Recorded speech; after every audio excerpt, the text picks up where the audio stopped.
Hey, Terry. Matthew, how are you? Good. How you doing? Good afternoon and all that. Good afternoon as well. I am doing great, thank you. Thank you. You look happy and healthy and chipper and all that. Well, 3 out of 4 ain't bad. So, Oh, if you were to take one of those four that you weren't, which would it be, and how would you change it? oh, well, I've been battling cancer for 12 years, terminal cancer. It's told in 2012 I'd be dead in 2 years. I am sitting here in a wheelchair, not having a left leg as a result of the cancer. So that's my life. But I get an opportunity to kind of travel the world and do these podcasts with people all over the planet and meet really neat people. And I don't have to leave the comfort of my own home. So, That is so cool. I've watched a lot of the podcasts that you've been guesting on, and it seems like the doctors who told you only had 2 years to live, and that was 12 years ago, I think that they missed it by a mile. well, it's kind of a funny story and how a small world it is. When I was first diagnosed, I was at Anderson Cancer Center in Houston. And then my wife got a job. We moved to Denver. And so I've been here at Denver for almost 11 years now. And 2 weeks ago, my original oncologist at MD Anderson is taking over the melanoma program at the University of Colorado. So she shows up and, it was like, I didn't even recognize her. It'd been 12 years. And I was talking to her. I said, yeah, you remember 12 years ago when you told me I'd be dead in 2 years? And, she kind of smiled and was like, well, sometimes I'm wrong. So, That's funny. I hope you saved your receipt so you can get a little bit of refund action. yeah, exactly. I love it. That's Uh, great. wow. So, Terry, what have you eaten today so far? So my breakfast is almost exactly the same every morning. I have an egg white omelet with veggie bacon and cheddar cheese and turmeric and pepper. And then I have a smoothie that you don't have the 4 hours that it would take me to tell you everything that's in it. And then for lunch, I have a glass of water with athletic greens in it and almond butter. And Oh, and that's what I've eaten so far. that sounds fantastic. Are the things that you're choosing to eat now something that you have developed on your own through your own research, or something that you have a nutritionist or some of your physicians who've told you about? Nobody's really told me, but I'll give you an example. One of the diagnostic tools my doctor used to use was a PET scan. And that involves basically injecting you with radioactive sugar, with the idea being that cancer cells have a higher metabolism. They will pick that sugar up at a higher rate, and that's what glows on a scan. And I thought, well, I don't think it takes a rocket scientist to say maybe I should cut out as much sugar as I possibly can from my diet. So I really try to stay away. I don't eat breads. I don't eat desserts. I don't eat, candy bars. I don't eat any of that kind of stuff. I only drink water. I really am very cognizant of what I put in because I'm still being treated for tumors in my lungs and that. So I want to give my body the best chance it possibly can have to recover and recuperate as fast as it can. Yeah, yeah. It seems as though a lot of the newer research is showing just what you said about keeping sugars and carbs at their minimum level. Yeah. Yeah. And don't get me wrong. I love pizza and I mean, and from time to time I will absolutely break down and, have pizza and stuff like that. I'm not ridiculously crazy in that regard, but I really do try to watch what I eat. Oh, that sounds good. And so you're in a wheelchair? Yes. Oh, okay. Are you able to get around in the kitchen and do your own thing? No, I have a wife who is a tremendous cook Is that and I right? mean is, just great. And so I never complain about what we have to eat. I always just kind of turn it over to her and she's great. Oh, that's great. Everyone has their specialties. So she sticks to that, and you take care of some of the chores that it takes a big strapping man to do, right? Yeah, something like that. Exactly.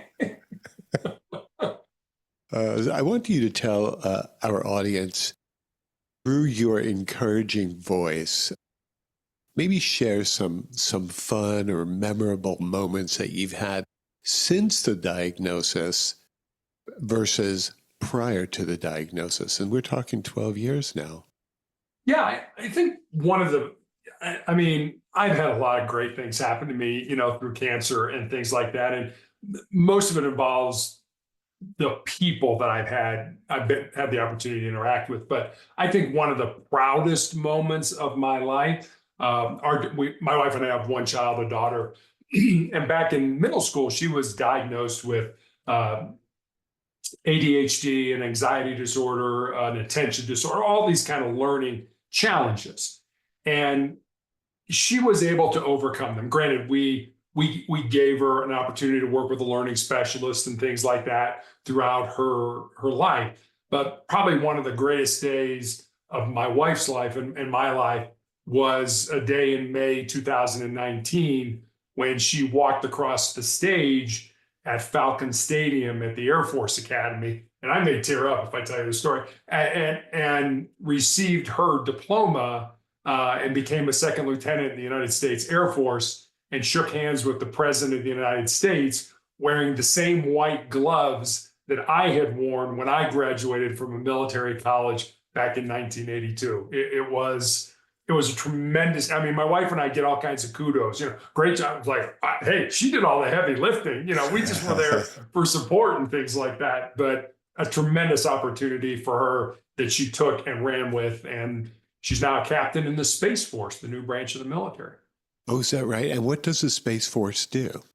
Basically takes care of all the satellites that we have, whether they be military or civilian. They're responsible for all the GPS satellites. So, anytime you open your phone or, your laptop to try to get somewhere, all those satellites are manned by Space Force. And then they do a lot of top secret stuff about what might go on in terms of if there was ever a war, so to speak, how space would be affected by that. Has she ever spoken about what happens related to the individual corporate-owned companies, let's just say SpaceX, Elon Musk, and putting satellites into the sky and how they're able to deal with that? Because most of our satellites are military related and the United States kind of accesses them. So how do they deal with all the individual enterprises who are doing the same thing? Yeah, I mean, not a lot about that. It was interesting. She was deployed to CENTCOM last year and was at Cape Canaveral. Cape Kennedy, Cape Canaveral. They're a side by side. One's NASA, one's the Air Force.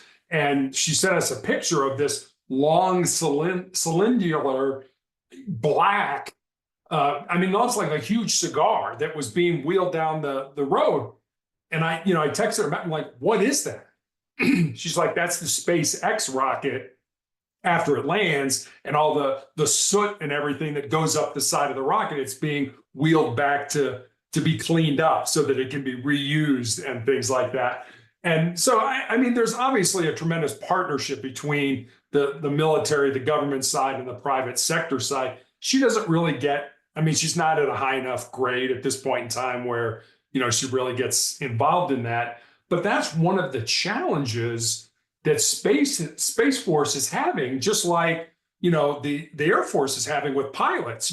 It's like I do my time and then I go to work for the airlines because they're going to make a whole lot more money doing that. You're finding that these Space Force, these guardians is what they're called, are getting tremendous training, learning all kinds of things, and then getting out and taking that talent to Lockheed or Boeing or someplace else. So it's Space Force has only been around since 2019. So there's a lot of growing pains. General Saltzman, who've kind of has taken over for General Raymond, they're trying to figure it out. They're trying to understand how it works, how we keep people, how we train people, how they defend our country and that. So it's great for her to be on sort of the ground floor of this new branch of the military.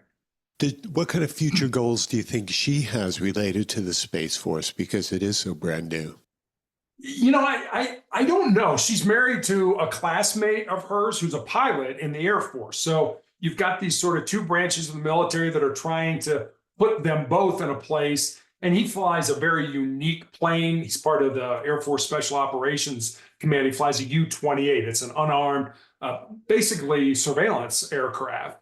And so how do we put them places where they can both be successful and they can both do things like that? I honestly thought she would do her 5 years and get out. She's been contacted about one of the people she worked with at CENTCOM to basically go to work for him on some top secret project. And that may take her through possibly being a major and even longer. And that, so it's hard when you're in two different branches of the military and you're married.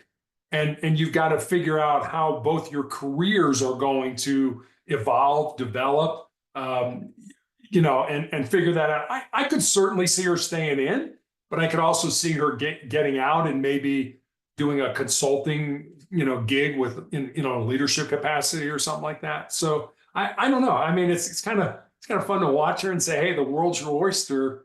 Go live your purpose, go figure it out, go make mistakes, go learn and see where that takes her. Oh, that's very cool. You and I being pretty much from the same generation, I think that we've been through a lot of ups and downs with the way that our opinions of the military is, and whether or not that they're wasting a lot of money through defense spending, or whether or not that they're really utilizing every penny to its advantage. So has your opinion changed in the last number of years since you got out of the military, now that you're looking at it from a private citizen's point of view?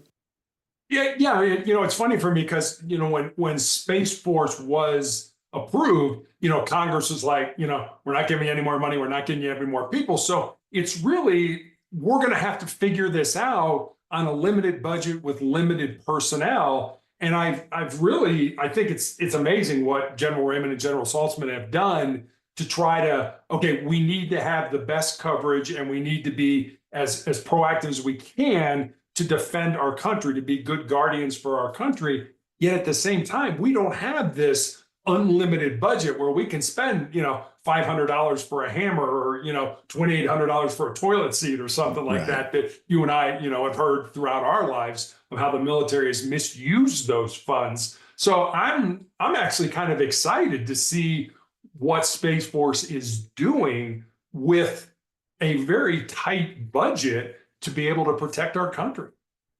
It's so interesting. Terry, tell me if your take on this is in accordance with what I've heard recently. I heard that if we were to take 1 day's worth of defense budget spending and take those dollars and we sprinkled it around, we could house, clothe, and feed every person in the world for an entire year. Does that make sense to you? Does it make sense? I don't know. Or would you buy that? Probably not. But that's the job of the federal government. That's the primary job of the federal government, to protect the United States. Yeah. Where do you draw that line? Where do you say, okay, that's enough? We've got enough. When you don't know what China's doing, when you don't know what Russia's doing, when you don't know, I'm really kind of caught. I sort of feel like, I want to have the best. I want to have the best personnel, the best equipment, the best training, the best food, everything. But at the same time, could we use those dollars in a social way to help more people and things like that? And smarter people, more educated people than me have been trying to tackle that as well. So I don't want to get to a point where we find out like, oh, shoot, kind of like Russia invading Ukraine. Oh, this will be a piece of cake. Well, guess what? It hadn't been a piece of cake. Russia, you're finding out that you weren't as prepared. You don't have the resources. You don't have the equipment. You don't have the morale, the personnel to do this. So I don't want to be another Russia. But at the same time, I certainly don't want to neglect people that are starving and that don't have homes and don't have clean water or vaccines or things like that. So it seems like to me that if I was in charge, and God help us if I was, but I think that having the capability or ability to blow up the world 100 times over is maybe a little bit overkill. And that if I could take a few of those dollars and help the people who really need it, maybe those dollars would be more well spent that way.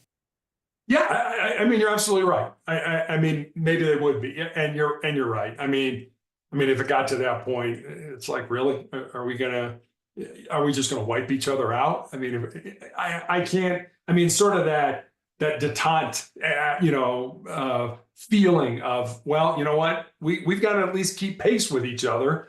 Oh my Yeah. gosh, the billions and billions and billions of dollars that we're spending to do that. I mean, granted, a lot of people are getting rich off of that. One of the jobs I had in my life is I used to be an undercover narcotics investigator, and I had trained with the DEA, the Federal Drug Enforcement Administration, and I will not say who this person was, but they were, in the federal government. The federal government has no impetus whatsoever to stop the flow of drugs. Too many people make money. Too many people get rich. Whether it's whoever makes the Black Hawk helicopters that we're interdicting with, or the boats that we're trying to stop it with, or just the officers and the equipment. Many people are getting rich for that. So that's kind of a shame, because I've seen, unfortunately, what illicit drugs can do to people's lives, and that's Right. scary. I think a lot of the intervention that they're trying to provide really is it's kind of about the money thing. It's like, okay, you can go through, okay, you cannot. And I think that a lot of the people who are in enforcement, they decide who they're going to prosecute, and it's pretty willy-nilly. They pull things out of their butt to decide what they're going to do, depending on how much money has come through the system for them. Yeah, I mean, I'll never forget my first search warrant as an undercover officer. I got 127 grams of crack, which was a lot of crack for our organization. We were a street level kind of group. 5 guns and $25,000 in cash. Well, I was a police officer in Ohio, and the state legislature had mandated that any felony offense, especially drug related, any gun that was associated with that was a mandatory minimum 5 years in prison. So I got 5 guns, that's 25 years. And then 127 grams was considered a major drug offender, MDO amount of drugs. So, I mean, this person was looking at, I don't know, I mean, probably 50 years, behind bars. And I remember, I'll never forget this. So the prosecutor and the defense go back to talk to the judge before the trial is going to start. And the prosecutor comes out to me and he's like, all right, 3.5 years. I'm like, well, 3.5, what do you mean? He's like, the judge is going to give him 3.5 years. I said, the judge can't, but the legislature has mandated there's 5 years for each gun. He's looking at 25 years just for the guns. 3.5 years. I said, all right, let's take it to trial. He said, no, you don't understand. Even if you win at trial, the judge is going to give him 3.5 years. Wow. And I was like, so basically the judge is just legislating from the bench and saying, you know what, I don't care what the legislative body has said. I'm going to do what I want to do. The prosecutor's like, yes, that's exactly what he's doing. But, you and I are pawns in this game. So I'm like, well, I don't know why you're talking to me. I guess that's what we're going to do. 3.5 years.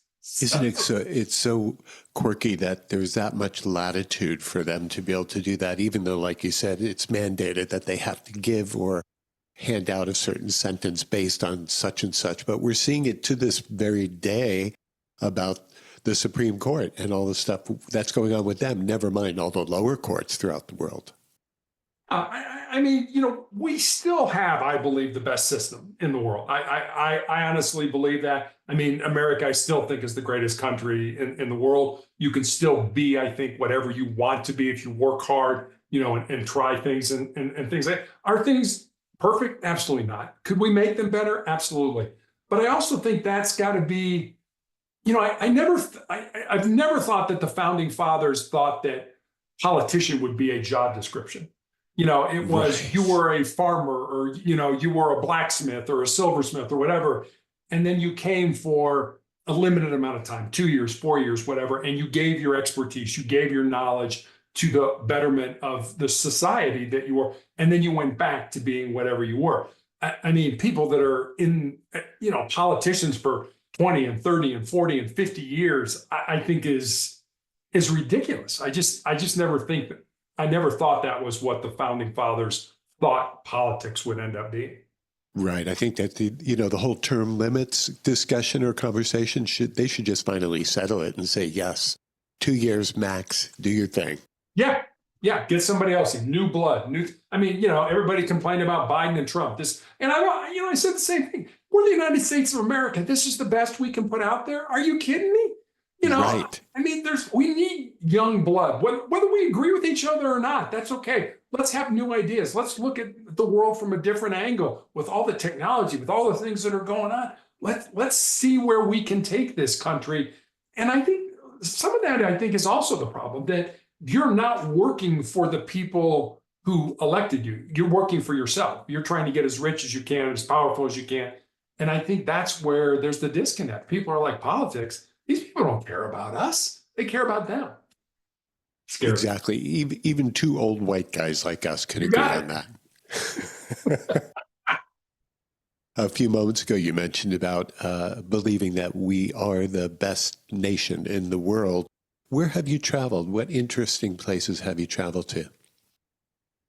Toronto, Canada. I mean, literally, I have lived all over the United States, lived on the East Coast, West Coast, Gulf Coast, live in Colorado now, lived in the Midwest.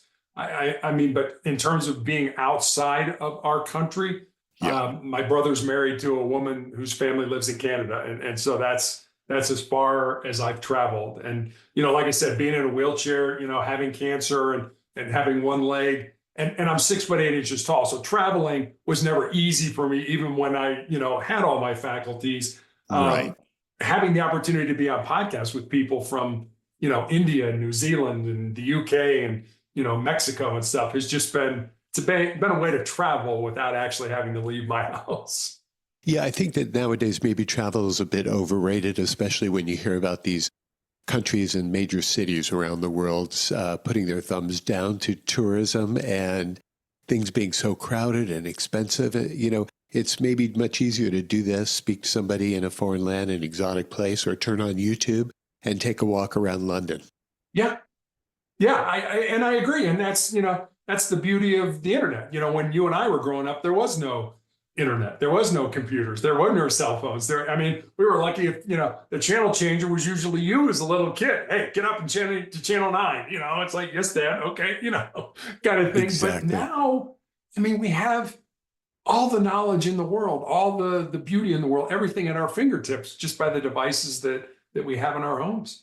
Yeah. Does that blow you away that the things from days gone by, like the rotary phones, like phonographs, like things we took for granted, it was a part of it each and every day for us, that no longer exists? And if you ask a 20-year-old to operate something like that, they just look at you like, what is this? Yeah.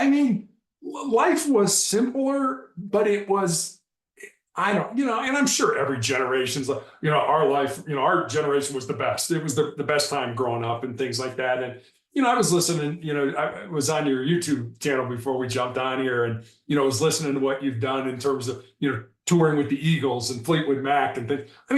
I love that music. I love the 70s music growing up and stuff like that. And what an opportunity, Casey Kasem on his, the top 40 and it was just Saturday Night Live when it came out. And just things that I don't know if they've gotten stale, but it was, I don't know, or maybe we were just young and everything was new, and we loved it. No, we were young and we were high, so everything seemed funny. Yeah. Yeah. I'm 6'8". I've been high for a long time. So,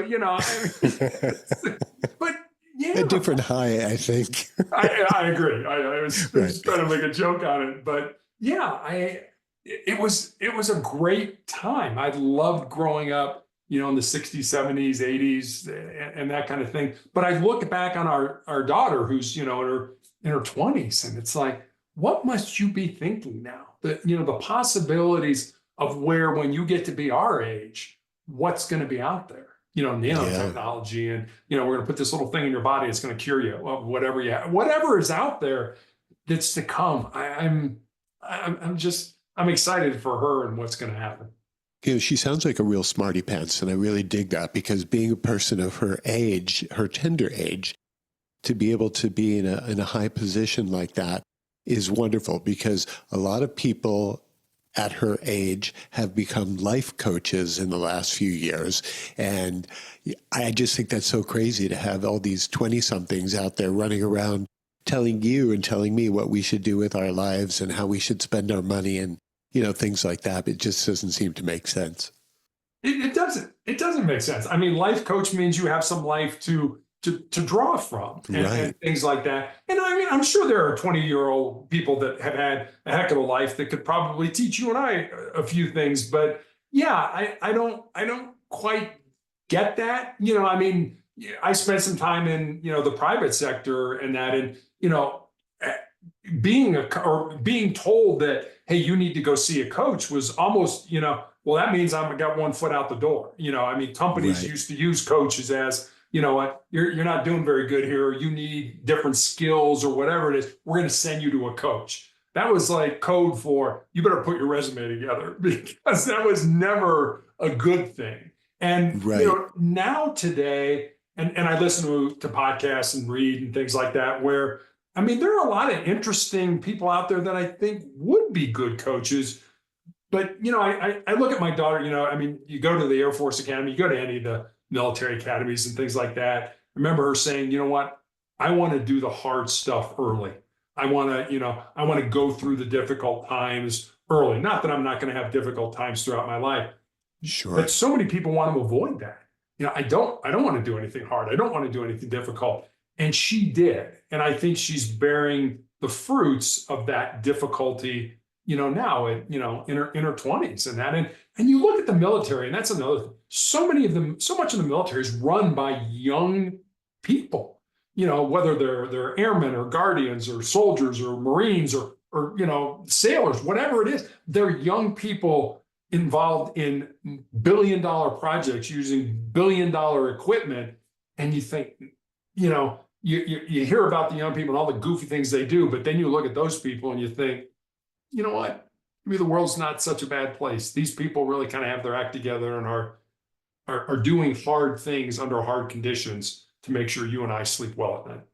So are you feeling optimistic about our future? Let's just say, not only politically, but put that near the top as far as the United States and the rest of the countries and the conflicts that are going on?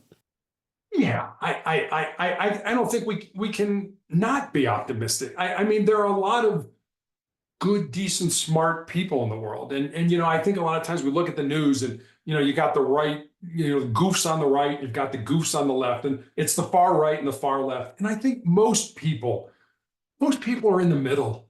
They're good, kind, caring, loving, decent human beings that are just trying to get through the day and provide for their families. And those are the majority of people in the world. It's unfortunately the media gives you the far left and the far right, and you tend to think, well, the world's like that. The world's not like that. And that was one thing as a police officer. That's been one thing as a cancer patient. As a police officer, everybody's bad. Everybody's a criminal. Everybody needs to be locked up. No, most people are good, law-abiding citizens, and most people, from a cancer perspective, are healthy human beings. It's just you have to kind of temper your perspective, on that and say, no, the world is not like this all the time. You just operate in this area where you see it and think that it's very easy to say that's the way the world is, but that's not the way the world is. The world is good. The world is kind. The world is, I think the world's going to be just fine. We talk about this all the time because, my show, 50 Tastes of Gray, has to do with the gray area, which I think occupies about 80% of our life. It's the 10% on either side, right or left, that really messes us up. It's that vocal minority of the people and the things that are occurring that get people crazy. And then that combined with the algorithm that is designed to keep you upset or angry or look at things that you don't really want to, but you can't look away. It's sort of like looking at a train wreck. And I think that if we can keep ourselves inside this gray area, we're going to be better. I agree. And I think a lot of it has to do with, understanding what your values are. what's important to you in life, and how that plays out in your life with other people, with relationships and things like that. As I mentioned, I'm still being treated for tumors I have in my lungs. And one of the nurses who cares for me is a former hospice nurse. And for those of your audience who don't understand hospice, it's people who take care of others at the end of their life. And she recommended a book to me. And the book was Imagine Heaven. And it's a book about people who have near-death experiences. And no matter who the person was who had that near-death experience, whoever they saw during that journey, whether it was, Jesus or an angel or a saint or a friend or a relative, whoever it was, almost everybody, not everybody, but almost everybody got asked one question. And that question was, how do you treat my people? In other words, how do we treat each other? How do we, how do we interact with each other? Do we care for each other? Do we love each other? Do we support each other?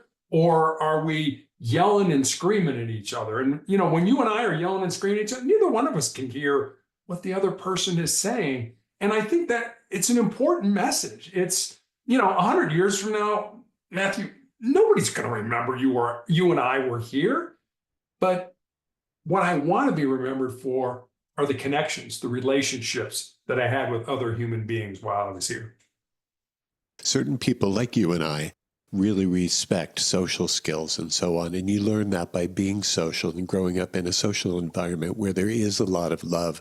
But now it seems that that kind of connection is either lost or momentarily displaced. I'm not quite sure how to put it, but it doesn't seem like it's held as in high regard as it once was.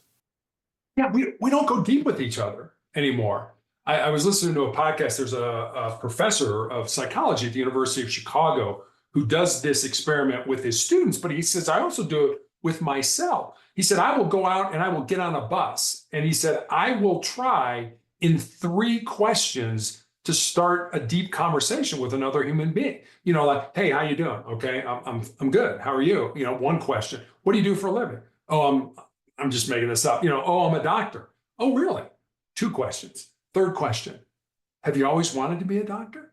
Now, yeah, I've always wanted to help people. I've always wanted to make a difference. Or no, I wanted to be a vet at one point. Now you're starting to get deep with people, and you can do it in 3 questions. I mean, we all can do that. It's not rocket science. But no, it's superficial stuff. Hey, Matthew, how's it going today? I really want you to just say, okay, so that I can move on to something else, because I really don't care how you're doing. Seriously. I mean, you get a lot of that. Can't we go deeper with people and connect with them on a much deeper level? Do you think that social media has anything to do with the fact that people don't have great social skills anymore? Oh, absolutely. I mean, social media, especially both of my brothers are in education, and social media allows you, to kind of snipe at people, kind of be a sniper and get, and say something to you over social media that I would never say to you if I was in front of you. And things like that. So it sort of provides that barrier, that protection for people. But that's the other thing I don't understand. It's like, why do you care? And this is a rhetorical question, because I know why, especially young people. They want to be part of the group. They want to be, included in things. But why do you care what people think about you when those people have never attempted the things that you failed at? Why do you care about their opinion? But we do. It's like, oh my gosh, Mary said she loved my hair today, or Bob says he didn't like what I was wearing today. Well, really?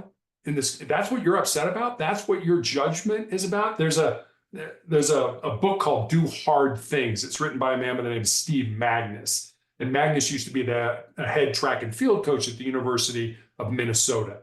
And he talks in his book about a study that was done at the University of Minnesota with undergraduates. And he said they were asked to go into a room with nothing in the room but a table and a chair, with nothing, no devices, no iPhones, no iPads, no earbuds, nothing. And they were asked to stay in there for 15, 20 minutes, so not a long time. The only other thing in the room was a buzzer. And if you press the buzzer, you received an electric shock. 68% of the men and 25% of the women shocked themselves, including one guy who shocked himself on average every 5 seconds during that 15 to 20 minutes.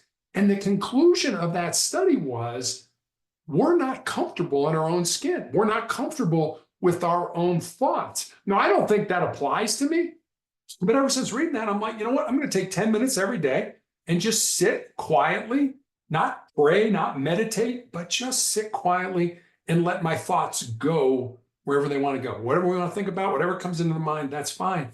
And I don't think that's something young people are comfortable with. They take their validation from that little box that they carry in their pocket.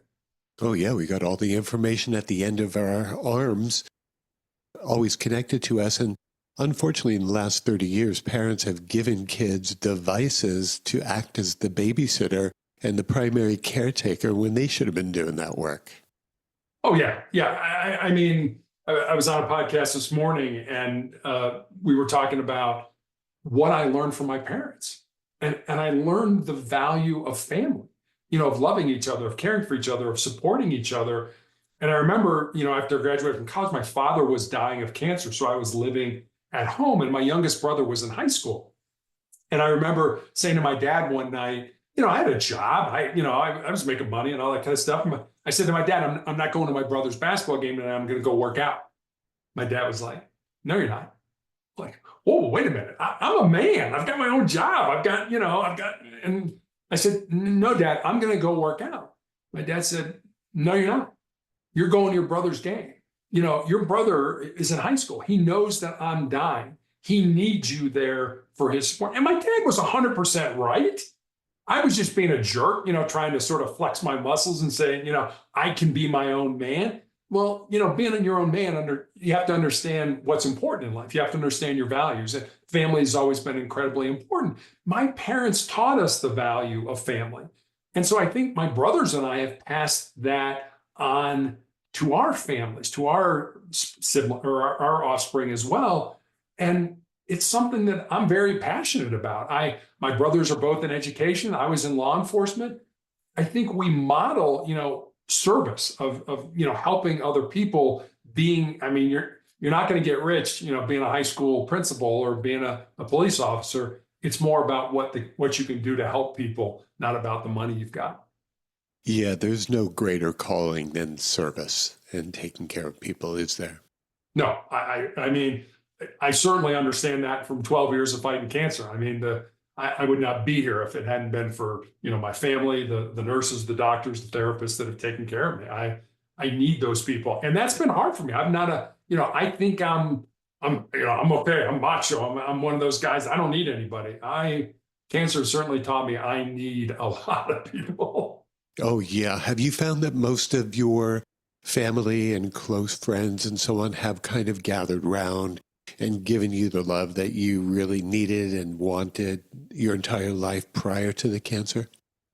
I've always tried to surround myself with people, especially friends that, had my best interest in mind. Whenever I have an opportunity to speak, especially to young people, I always try to tell them it's more important who you work with and who you work for than it really is the work that you do. Find people that care about you, find people that are willing to invest in you, find people that want to see you succeed and hitch your wagon to those people and climb your mountains together. So I've always tried to surround myself with people, that would tell me the truth. And I've had friends that would be like, Terry, you shouldn't date that person or you shouldn't do that. That's not a good thing for you. And what do we do? What do we do when people say that to us? We're like, get away from me. You're not my friend. No, you need those people in your life. You need those people who love you enough that are willing to risk the relationship to tell you the truth. Oh, absolutely. You just reminded me of some of the breaks in pro sports because we've all been touched by cancer and they give everybody a sign to fill out as to who they want to send their wishes to or who they recall in their lives who suffered from cancer. And you have 30 or 40,000 people standing up, holding their little sign saying, my mom or my Uncle Joe or whatever it might be. And I'm sure you've seen that. And it's so powerful, such a message because we've all been connected to that in some way. Yeah, we have. And it hurts and it's hard. I mean, when I graduated from college, my dad at 51 years old was diagnosed with end-stage breast cancer, which back in the 1980s, they had no idea how to treat a man with breast cancer. And then in the bedroom right next to his and my mom's, my grandmother was dying of lymphoma. I mean, they Wow. died within 18 months of each other. And, here I am graduating from college. I'm all set to make my mark on the world. I'm the first person in my family to graduate from college. And I spend the next 3.5 years sleeping in the same bed I slept in when I was in high school, helping my mom care, for my father and my grandmother as they die. And I would, if it would have been 30 years, I would have done it. I mean, with everything my parents gave my brothers and I don't care how long it would have taken, I would have stayed and done what I felt was the right thing to do. But it certainly wasn't something, when I graduated from college that I was expecting to have. But cancer has, I mean, it's touched my life. I'm sure it's touched your life, Matthew. I'm sure it's touched everybody who's listening to us life at some point in time. It's just something we have to deal with, and you can't do it by yourself. You need other people to help you, and if you have those people, you don't realize how lucky you are. Do you think that there's any sense of randomness to cancer, or is it a genetic thing? And also, I just want to put in the element of, do you think that some of it could be dietary? And if so, what kind of breakdown would you give on that? Yes. I mean, to answer your question, I do think I have a very rare form of melanoma. And most people think of melanoma as too much exposure to the sun. It affects the melanin, the pigment in your skin.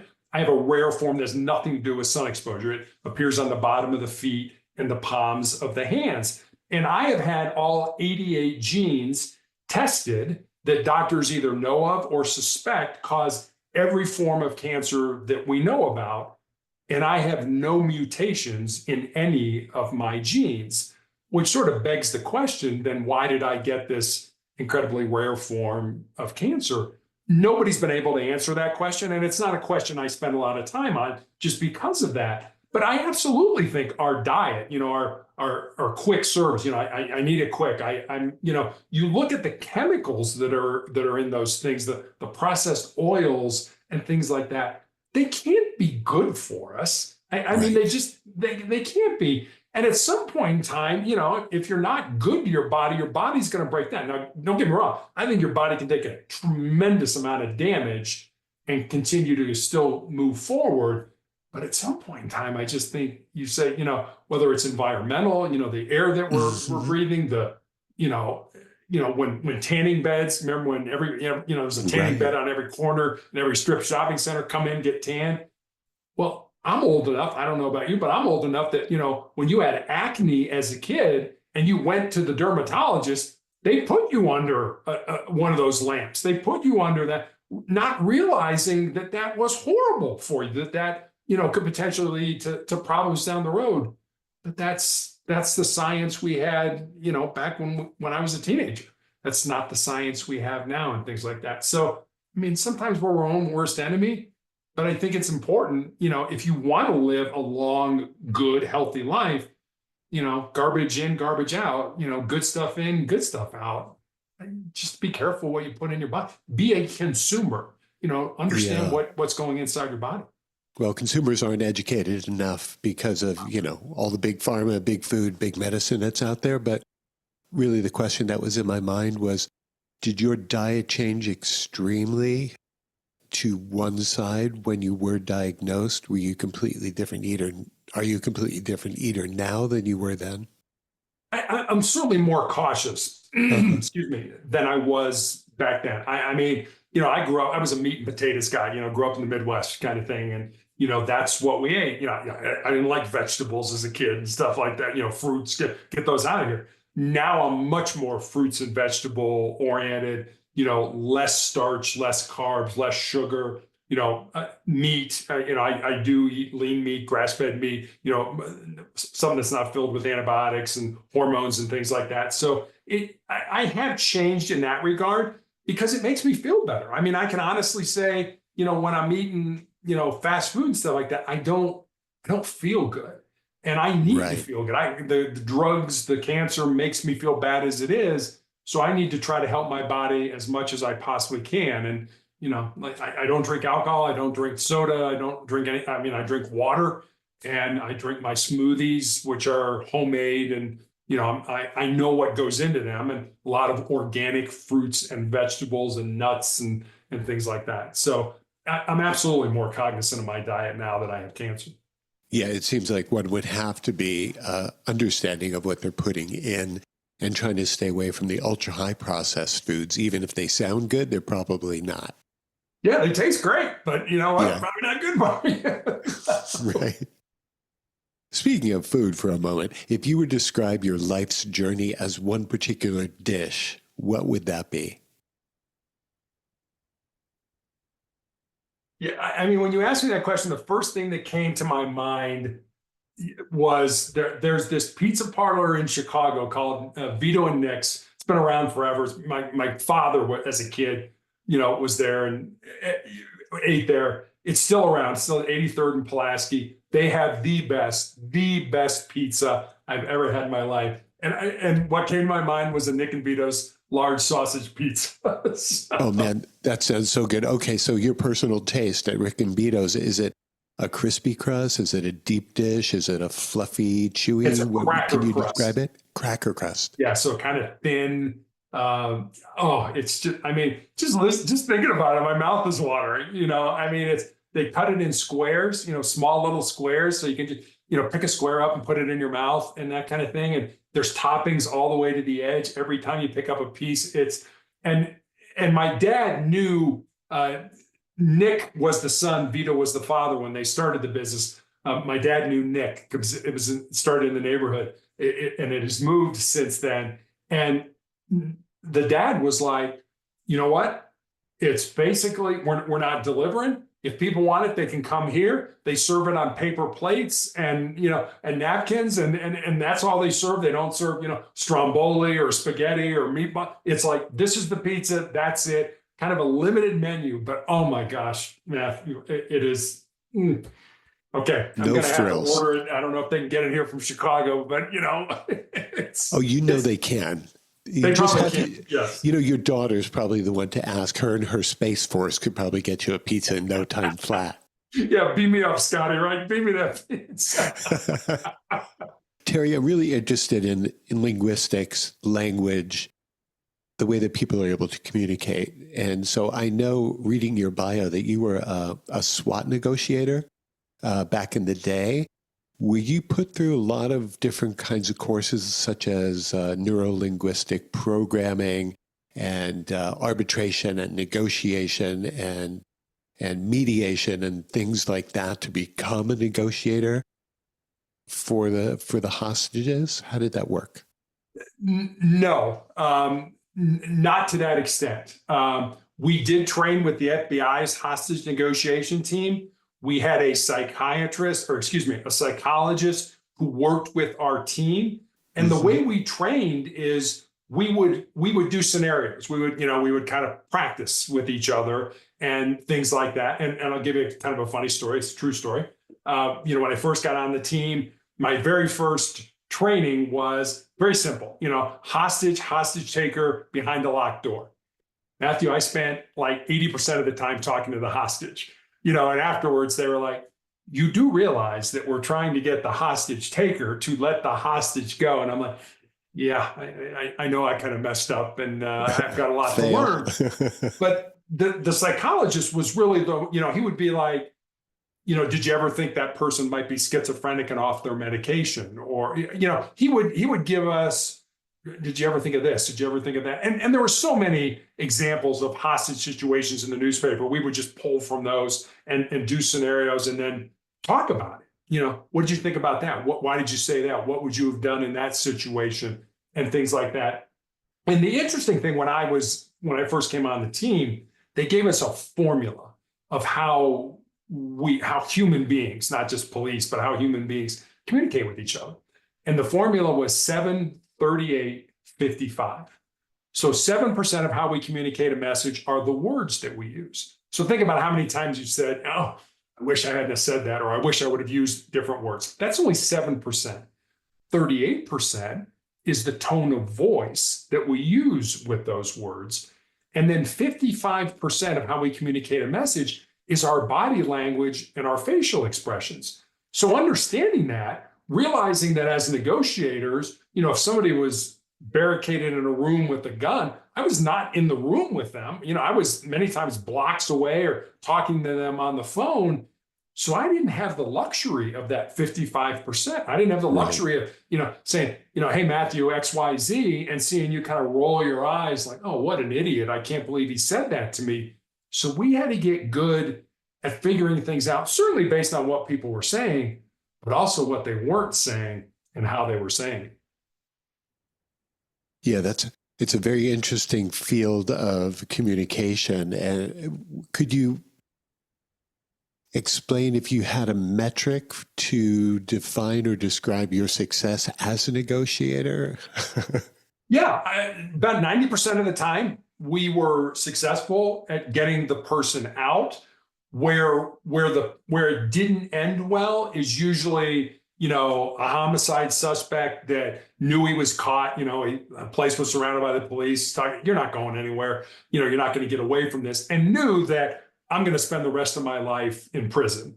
And those were the people that usually decided, yeah, I'm going to end it right here. I'm going to take, usually it was take my own life. The tactical team, I can't recall an incident where they had to actually go in and neutralize somebody, take somebody out. I mean, usually they came out or they ended their own life. And while that was always tragic, and I don't want to sound callous, but I never lost any sleep over that. And the reason I didn't is because I had great training. 2, I worked with exceptionally great people. And 3, I always knew I did the very best I could to try to get this to end safely. But at the end of the day, I mean, it was really the person holding the gun, in that room that was going to determine how this was going to end. I was just trying to get them out as safely as possible. And 90% of the time we did. Was there a little bit of competition between, let's say, the snipers or the people who would neutralize a certain suspect and the negotiator yourself, and that they really wanted to go in, they wanted to go in guns blazing, and you're saying, hey, hang on, I think I've got this? Yeah, one of my best friends is a sniper. And no, in all honesty, I mean, I think that when you do that work, I mean, there's a very there's a tremendous vetting process to pick people who are on SWAT. You don't want the gung-ho people that I just want to go in and start blasting. You do not want those people. I think back of the old SWAT movie, with Samuel L. Jackson, and it's true. He said, SWAT is a life-saving organization. It's not a life-taking organization, and that's true. And we would negotiate for hours, and it was great being a negotiator because usually you're in a mobile home or, you're in a vehicle and it's warm or you got air conditioning. It's the tactical guys, the men and women that are sitting out there, in their ghillie suits, and it's freezing and it's snowing and it's raining, and they're not going anywhere, until we get this resolved one way or the other. But we used to joke with them. It's like, you've got all the toys, and if we do our job, you don't get to use all those toys. So there was a little bit of that, with each other, but we loved each other. We trained with each other. We would give our lives for each other. But it was a great group to work with because everybody had the same objective: get this person out safely. However we go about doing that. Right. Well, that sounds very interesting. I've never really spoken to anybody who's done that work before. So I think you've illuminated my world a little bit. Thank you. Sure. I want to circle back to the cancer and how it's being treated and whether or not you're always referring to it as cancer or your condition. And first of all, how is it treated when you go in and see your people? So I am actually kind of lucky. I am on a clinical trial now. I've been on a clinical trial. It'll be 4 years in November. And so clinical trial meaning this drug is not available to the general public. It's not a standard of care in any cancer. I'll take that back. I believe the FDA is approving it for cervical cancer in women. But other than that, it's not available as a standard of care for any other cancer. But the interesting thing about this drug is it's not a chemotherapy type drug where it goes in and kills the cancer. What it does is, and the way cancer proliferates in your body is it secretes an enzyme or a protein that sort of hides itself from your own immune system. And what this drug does is go in and wipe out that protein or that enzyme so that my own immune system, just like if you had a cold virus or a flu virus, your body says, hey, that doesn't belong here, we need to attack it. My own body is really what's keeping the tumors in my lungs in check by this drug wiping out that protein or enzyme. So I've been 4 years of, it used to be I was scanned every 6 weeks. I used to joke with my wife that it's amazing I don't glow when I sleep at night, with all that radiation. But now it's every quarter, so it's been cut back, and we're having success with it. So my own immune system is really what's helping me. Now, the drug is very hard on my body. I react to it when I get it. I shake very violently. I throw up and that kind of thing, which is bad, but is good because it's basically an understanding that my body is taking it and using it to keep the cancer at bay. There was some other people that were on it with me. I remember one time, literally, I was across the hall from a guy who was getting the same dose, the same drug at the same time. I was having this violent reaction. He was sound asleep, having no reaction whatsoever. Wow, that's so interesting. Passed away. And so that's why they're using it. It's in trial, and that's why, right? Yeah, exactly. So, last night I was speaking to my wife, and I was telling her that you were going to be on the show today. And we were watching an interview of Mark Cuban, who is taking it upon himself to try to get big pharma to reduce their prices. And he started a company called costplusdrugs.com.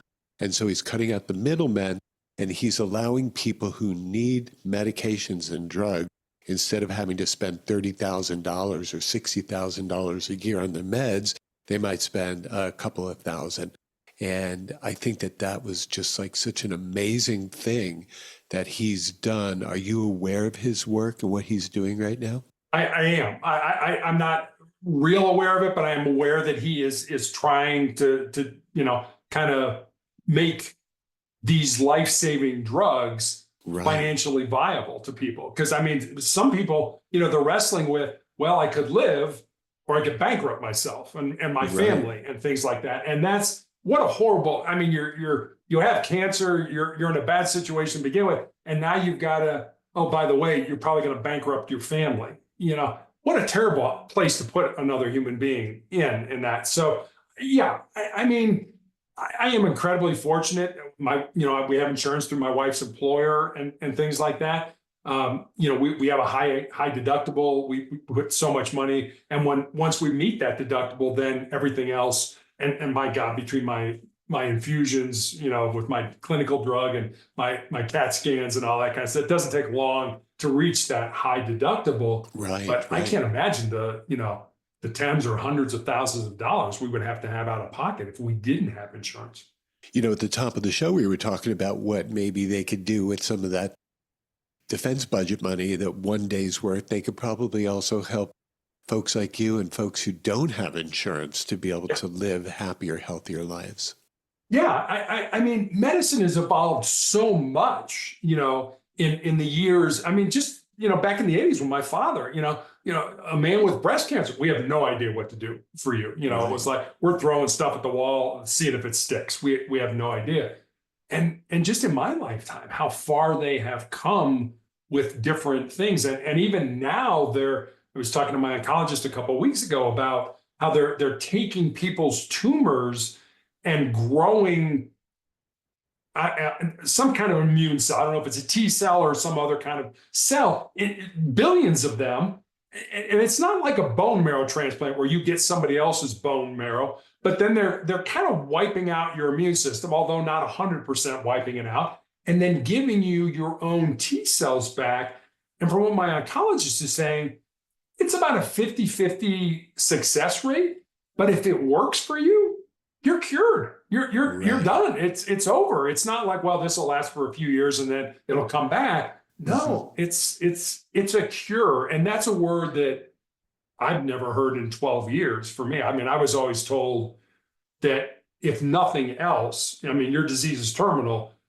We may get it to the point where it's chronic. In other words, it never goes away and you're always going to have to be treated, but you can live with it. And I think that's where we are now with my cancer. And I think you're seeing that with a lot of other cancers, that cancer isn't necessarily the death sentence that it was when, you and I were growing up with our parents or our grandparents, that it's more of, kind of like diabetes or something like that. It's chronic. We can figure out a way to help you live with it, but it's still going to be there. Oh, yeah.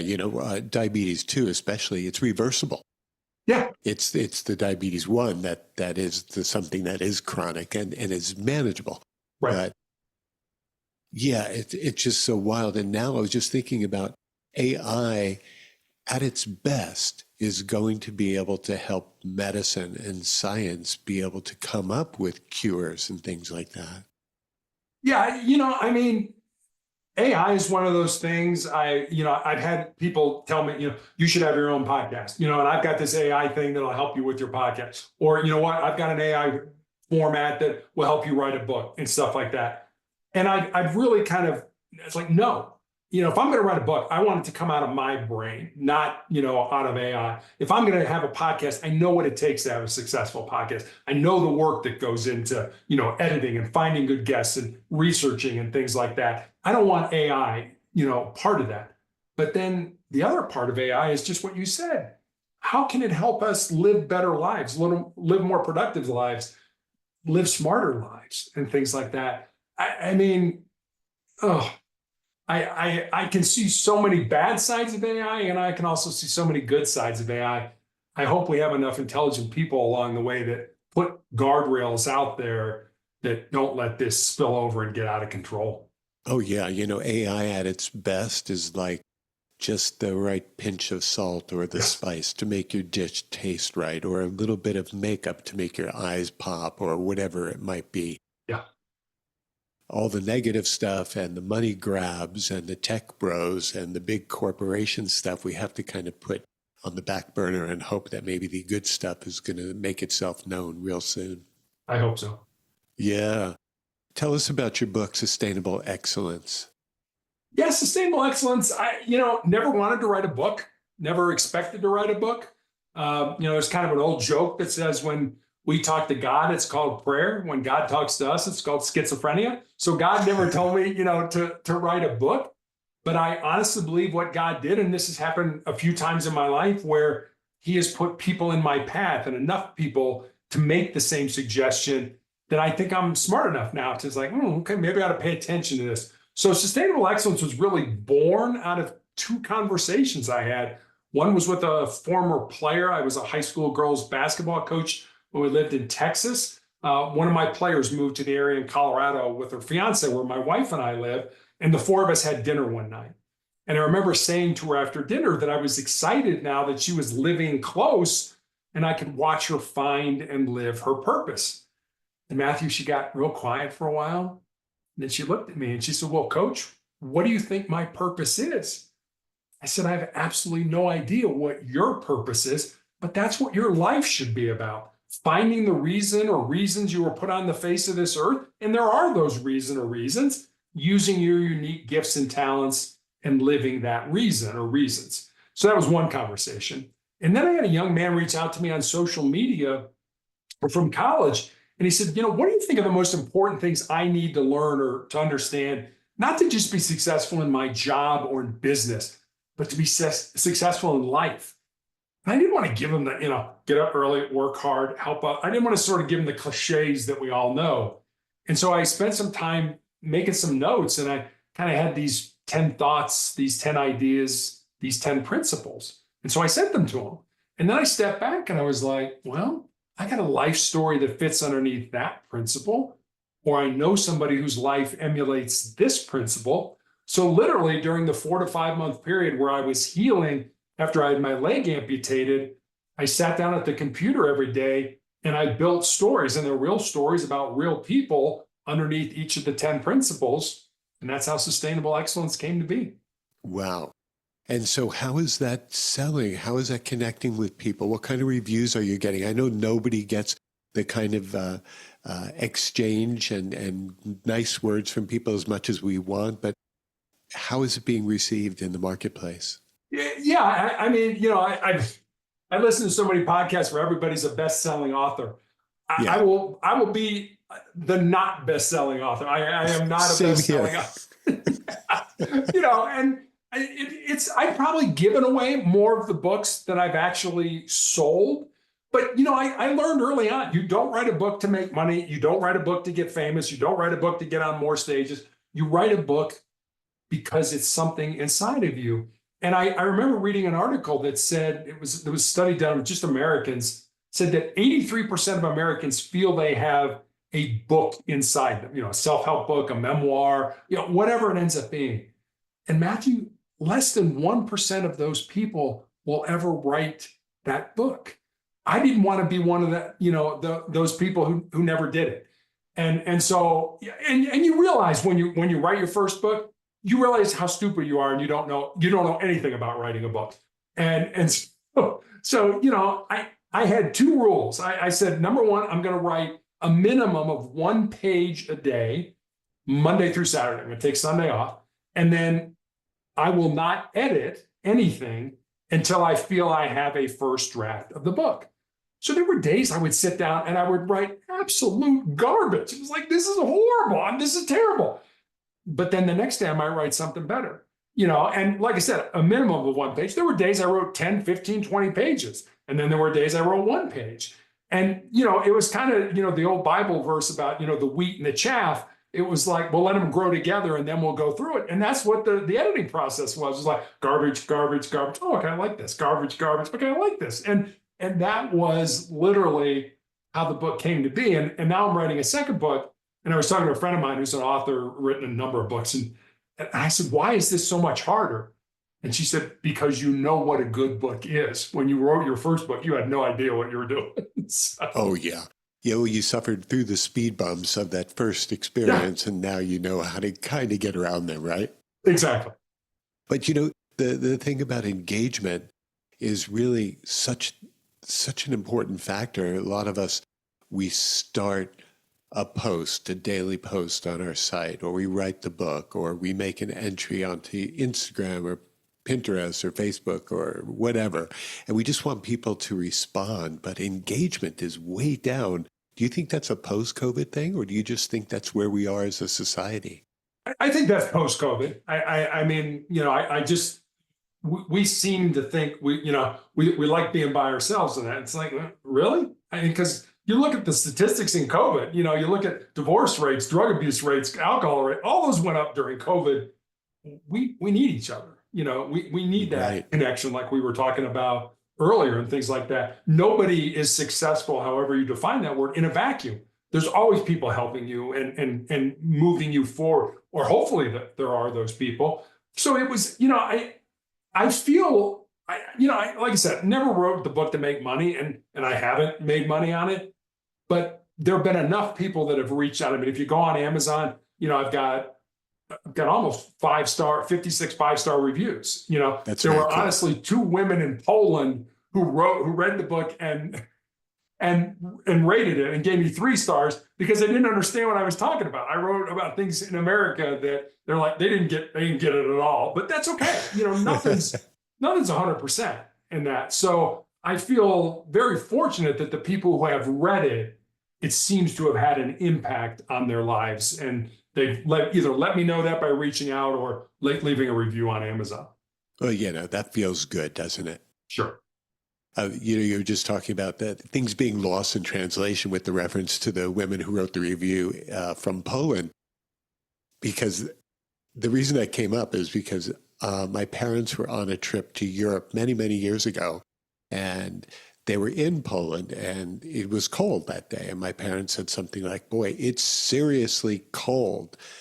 And the people in Poland, the tour guide, didn't understand that reference. You and I, of course, seriously cold works. But to someone who doesn't understand the language and the metaphors that we utilize in language, they could not get that. Yeah. And that's just it. And if somebody else in another culture reads the book and like they don't understand it, I can understand why they're not going to rate it 5 stars. I didn't get it. I understand that. Right. I mean, I would appreciate it you not rating it if you just don't understand it. But I don't, if you don't understand it, how can you actually rate something? How can you, opine on something that I don't get this? I need more information, or I need to understand culture differently, or whatever. But like I said, nothing's 100%. I mean, I don't think anybody on Amazon's got, a million 5-star where nobody disliked their stuff. We're human beings, we're different, and that's okay. I used to run a company called Hawaii Food Tours, and I'd always ask for reviews at the end of the tour. I would say, guys, if you enjoyed yourself today and you had some tasty yummies and we were entertaining, if you could leave us a 5-star review, that would be great. If you didn't have such a good time, please don't bother. So you just have to kind of like work it a little bit. Yeah, you do. And that's, we all should do that. If you had a good experience, please tell me you did, or tell other people you did. And if you didn't, also let me know. As somebody who's running a company or wrote a book or whatever, what didn't you like? Maybe it's just a misunderstanding. Or if you had a bad experience, I want to make it right. That's what you should do. And I mean, I spent some time as a customer service manager, and I mean, today it's like, we don't really care about service. I mean, if you want to go somewhere else, fine, we'll get somebody else that'll take your place. It's that attention to service, that the customer is always right. I don't think that's the case at all today. It's like the company's right. You just do what we tell you to do and go away. Right. And, most of the service people, the customer service experts these days are all sitting at their own desk in their own home with their hair in curlers and eating bonbons while they're taking your call. Exactly. So I don't know how much training they're getting. Right. So, okay, question out of the blue, my random point in the interview. Sure. If there was anybody in history from the past who you could sit down and have a great meal with at your home, of course, who would it be? Yeah, I mean, my faith would say Jesus, but if I go more secular, I would like to sit down with Harry Truman, one of my favorite, probably my favorite presidents. Read David McCullough's biography on him, and I think one of the interesting things about Truman is that he failed so much in his life. He was a haberdasher of clothing, and his company went under, and he failed. I mean, he was on the ticket with Roosevelt just to get the Midwest vote and things like that. And then Roosevelt dies. And here's this man thrust into a job that he never expected he was going to have. His wife didn't want to be there, spent more time in Missouri than she spent at the White House, with him. And he's got to make a decision to drop the worst weapon of war that we've ever had in our lives. But one of the interesting stories that was in the book about him is when he first started out in politics. He ran for county commissioner, county judge is what they called it at the time. And he ran on a platform that I will have a paved road within 1 mile of every farm in my district. And he got elected. And then he found out that the other 2 county judges were skimming off that project. So he said, I had a choice. I could have blown the whistle, he said, in which case all the construction would have stopped. I would have not been able to make good on my promise, or I could have let them continue to skim and have a paved road within 1 mile of every farm. And he ended up letting him skim so that he could fulfill his promise as an elected official. And, talk about another, no-win situation. I know these guys are doing wrong, but if I blow the whistle on them, I'm not going to be able to make good on my campaign promise. And he felt the farmers needed it more than these guys. Those ethical and morality questions and situations, whether they're real or imagined, are fascinating, aren't they? Yeah, aren't they? It's like if one person had to die to create world peace, would you approve of that?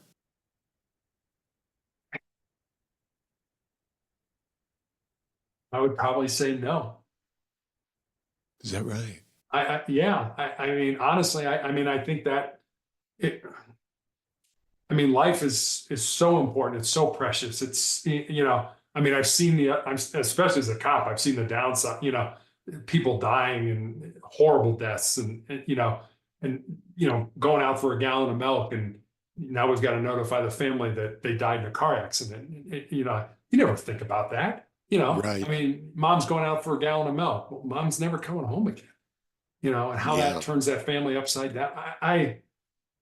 I hope I would never have to put in that situation because I would be the longest. I mean, I know. that's something that's a God decision. And you don't notice any halo around my head. So. The one big one that I've asked recently was, if you could go back in time, knowing what you know now, would you kill baby Hitler?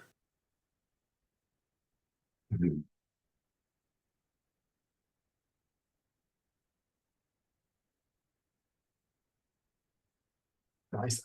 I still would say no to that.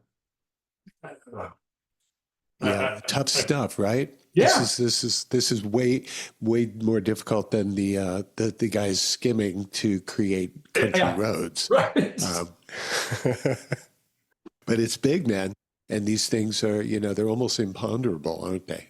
They are. They're Yeah, decisions that you're like, I, I've always been the first thing that comes to your mind is usually the right answer or the right thing to do. Not always, but in my mind, I think it is. And I think that also is based on, your grounding, what's important to you, what are your values and things like that. So, do you have the right things in place that, kind of like processes, people, what are your goals? I don't have goals. I just want to make sure I have good processes that are leading me to do the right things. Same thing. Do you have the right things inside of you of who you are to make those decisions? I can't imagine having, Harry Truman, am I going to drop a bomb that's going to, wipe out an entire city, in the right. blink of an eye? Well, Yeah, 100,000 Americans are going to die if we have to take Japan. Is it a numbers game? 10,000 people are going to die in Nagasaki and 100,000 Americans. Okay, that's more on my side than there. I don't. Like I said, I would have loved to sit down with them at dinner. It's like, what went into making that decision? right. I wonder how much pressure there was upon him, and that maybe it wasn't all him. Yeah, yeah. Or maybe it was like, what? I believe in my faith. I know what's the right thing to do in my heart. I'm not losing any sleep over it. We're dropping the bomb. Yeah, I don't know. Yeah, I don't know what he was thinking. I would have loved to find that out. When you mentioned processes a moment ago, are you talking about techniques, workflow? What really feed into processes? I think all of that, am I doing, when I get up in the morning, do I have things set up that make me as efficient and that are leading me to where I want to be? Or am I spending, 4 hours doing emails in the morning and I've got this book sitting out there and am I spending time? No, I'm not spending any time on that. For me right now, it is my focus is on the book and a podcast and, my website and writing my blog and stuff like that. But what are the processes that I have to go through? Because I get a lot of emails, and things like that, and I want to respond. I do respond to people, but how do I do this? And I find I'm more effective in kind of editing a book in the morning when I'm fresher. So I let a lot of that stuff go to the afternoon or the evening after dinner, where I can I don't need to be as sharp to answer an email as I do to edit this book and things. So do I have the right things in place that lead me to be successful in the things that I want to be successful in? Yeah. So at nighttime, Terry, when you're kicking back, winding down, hanging out with your beautiful bride, what do you guys do for entertainment? Do you follow any shows, streaming shows? Do you watch movies? Do you play music? We rarely watch television. Rarely turn the television on for anything. We'll watch, maybe one of the Sunday morning, news programs. And my wife watches, the 5 o'clock news just for the weather. What's the weather going to be tomorrow? But other than that, we rarely turn the TV on. We spend a lot of time talking. My wife works upstairs. I work down here. We're kind of separated during the day, and it's our time to come together. And what was your day like? What happened? What was good? What was bad? What experiences or things you got coming up and that. So we spend a lot of time talking, and we've been married for 31 years. So it's, we can answer each other's questions. We know how each other think. And we spend a lot of time, night is reading. We are avid readers. If you looked at my nightstand now, I probably have 5 books. So, we spend time with each other. That's great. That's a great answer. I was wondering if we need to chip in and buy that girl a cell phone so she doesn't have to turn on Sunday morning television for the weather. Yeah, it would be. You turn on the Sunday morning programs and then you get frustrated. You're like, what are we doing? Why are we doing this? Oh, yeah. Turning on the news is always a bad idea. It totally is. Gone are the days of Walter Cronkite where, just give me the facts and I don't want your opinion. Just tell me the news and that. And I do kind of laugh. You listen and they ask a really good question and then you get an answer. And then you're like, okay, there's a follow-up. Go for that follow-up. Go for that judge. Nope, don't do it. Don't, I don't know if you remember, Dan Patrick used to be one of the talking heads on ESPN. Yeah, he's got his own podcast now, his own show. Mm-hmm. And he talks about how, putting in the work for that show, he wants to read the books. He wants to read the blogs. He wants to, understand this person so that he can pivot.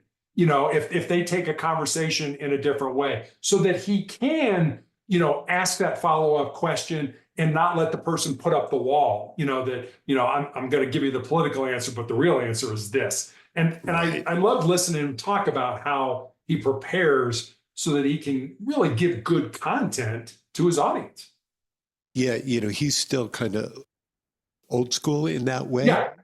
Those of us who've been in entertainment, especially like talk radio like this, I remember in the old days when I was doing terrestrial radio, I would read every one of my guests' book from front to back. I'd read their bio. I'd memorize their life. And now I do that to a certain extent, but much less so. And so it's much more random access now, just kind of like I was hanging with a buddy here. We're having a beer or iced tea or whatever it might be. And it's just kind of more conversational in flow and tone. Yeah, I think those make for the best podcasts, where you're educating your audience in not a question, answer, but having a discussion where you're still providing good information that makes your audience smarter. That's why people listen to podcasts. They want to be smarter. They want to learn and things like that. So it's a great forum. It's a great opportunity that, as we were discussing, when you and I were boys, like who would have ever thought that this was something was going to happen, Oh, right, exactly. I love the way that you make a post each day on your website. Is that just a random thought of what's going through your mind, first thing that hits you? How does that work?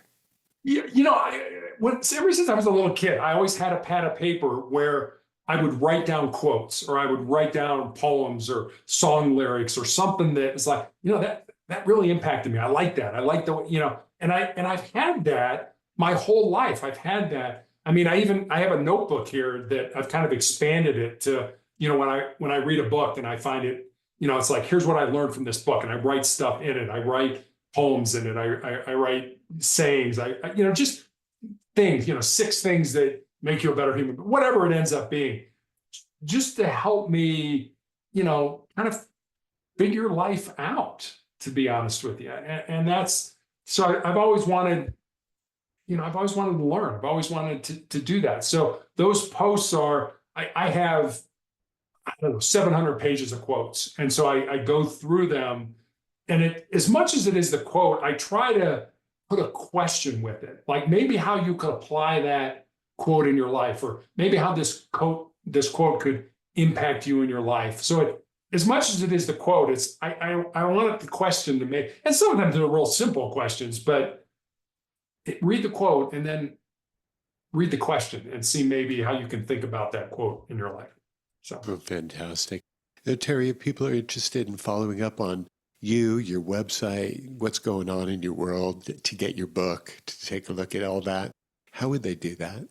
So the book you can get anywhere. You can get a book online, Amazon, BarnesandNoble.com, Apple iBooks. You can even get it on my website. But I do have a website /blog that has my socials on it. And like you say, I put up a thought for the day every day. And that's all at motivationalcheck.com. Motivational. Check, CHECK, motivational Okay. check, all one word.com. Great. That sounds fantastic. Is there anything that I haven't asked you that I should have or you'd like to address?